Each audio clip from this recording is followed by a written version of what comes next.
Praise the Lord. கர்த்தருடைய பரிசுத்த நாமம் மகிமைப்படுவதாக. கர்த்தர் இந்த நாளை நமக்கு ஆசீர்வதித்து தருவாராக. இந்த நாளிலும் ஆண்டவர் கொடுத்த வேத வசனம் மல்கியா தீர்க்கதரிசன புஸ்தகம் 4ஆம் அதிகாரம் 2ஆம் வசனம்.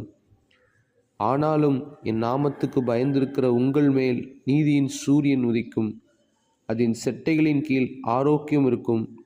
நீங்கள் வெளியே புறப்பட்டு போய் கொழுத்த கன்றுகளைப் போல வளருவீர்கள். அல்லேலூயா. Praise the Lord. கர்த்தருடைய பரிசுத்த நாமம் மகிமைப்படுவதாக.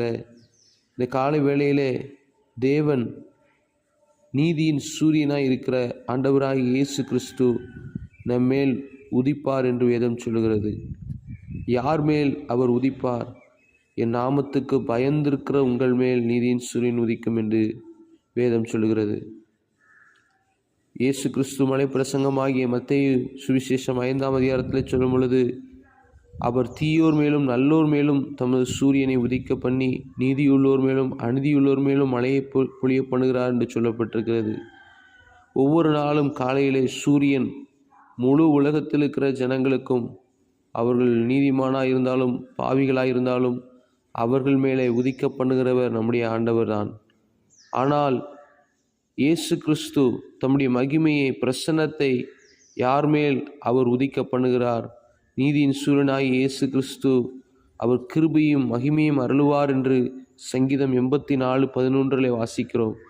இயேசு கிறிஸ்து நீதியின் சூரியனாய் இருக்கிறார். அவருடைய முகத்திலிருந்து மகிமையின் பிரசன்னம் கிருபை வெளிப்படுகிறது. அது யார் மேல் உதிக்கும் என்று வேதம் சொல்லும் பொழுது, என் நாமத்துக்கு பயந்திருக்கிற உங்கள் மேல் என்று சொல்லப்பட்டிருக்கிறது. ஆகவே அந்த மல்கியா தீர்க்கதரிசன புஸ்தகம் சொல்லப்பட்ட அந்த வார்த்தைக்கு பின்பாக 400 வருடங்கள் இருண்ட காலம் என்று சொல்லப்படுகிறது. இயேசு கிறிஸ்து இஸ்ரவேல் ஜனங்கள் கர்த்தருக்கு பயந்த சில ஜனங்களுக்காக அங்கே அவர் நீதியின் சூரியனாய் அங்கே வருவார், உங்கள் மேல் உதிப்பார் என்று தீர்க்கதரிசனமாக சொல்லப்பட்டது. இன்றைக்கு முழு உலகத்தில் இருக்கிற ஜனங்களுக்கும் இயேசு நீதியின் சூரியனாய் இருக்கிறார். அவருடைய பிரசன்னம் மகிமை வெளிப்பட வேண்டுமென்றால் ஒவ்வொரு நாளும் நாம் கர்த்தருக்கு பயந்து ஜீவிக்க வேண்டியது மிகவும் அவசியமாக இருக்கிறது. கர்த்தருக்கு பயப்படுகிறவர்கள் எப்படிப்பட்டவர்களாக இருப்பார்கள் என்று வேதத்திலே பார்க்கும் பொழுது ஒரு 4 காரியங்களை வேதத்தில் நாம் பார்க்கிறோம். முதலாவது, கர்த்தருக்கு பயப்படுகிறவர்கள் தீமையை விட்டு விலகுவார்கள் என்று நீதிமொழிகள் 16:6 வாசிக்கிறோம்.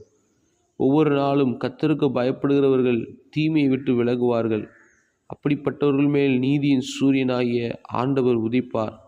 நல்ல ஆரோக்கியத்தை தந்து அவர்களுக்கு செழிப்பை ஆசீர்வாதத்தை தருகிறார் என்று வேதம் சொல்கிறது. அது மாத்திரமல்ல, சங்கீதம் 128:1 வாசிக்கும் பொழுது, கர்த்தருக்கு பயந்து அவருடைய வழிகளில் நடக்கிற மனுஷன் எவனோ அவன் பாக்கியவான் என்று பார்க்கிறோம். கர்த்தருக்கு பயந்தவர்கள் அவருடைய வேத வசனத்தின்படி வாழ்க்கையை நடத்துவார்கள். வசனத்தின்படி அந்த வழிகளிலே நடப்பார்கள். அவருடைய வாழ்க்கை அப்படிப்பட்டதாக இருக்கும் என்று சொல்லப்பட்டிருக்கிறது. மூன்றாவது, கர்த்தருக்கு பயப்படுகிறவர்கள் கர்த்தருக்கு எல்லாவற்றிலும் உண்மையாயிருப்பார்கள். அந்த உபாகமம் 14:22 பார்க்கும் பொழுது, கர்த்தர் தங்களுக்கு கொடுக்கிற எல்லா காரியங்களிலும் தசம பாகத்தை கர்த்தருக்கு உண்மையாய் செலுத்துவார்கள் என்று சொல்லப்பட்டிருக்கிறது. அது மாத்திரமல்ல, புதிய ஏற்பாடிலே அப்போஸ்தலனாகிய பேதுரு அப்போஸ்தலர் 10:35 சொல்லும் பொழுது, எந்த ஜனத்திலாயினும் கர்த்தருக்கு பயந்திருந்து நீதியை செய்கிறவன் எவனோ அவரே அவனுக்கு உகந்தவன் என்று சொல்லுகிறார்.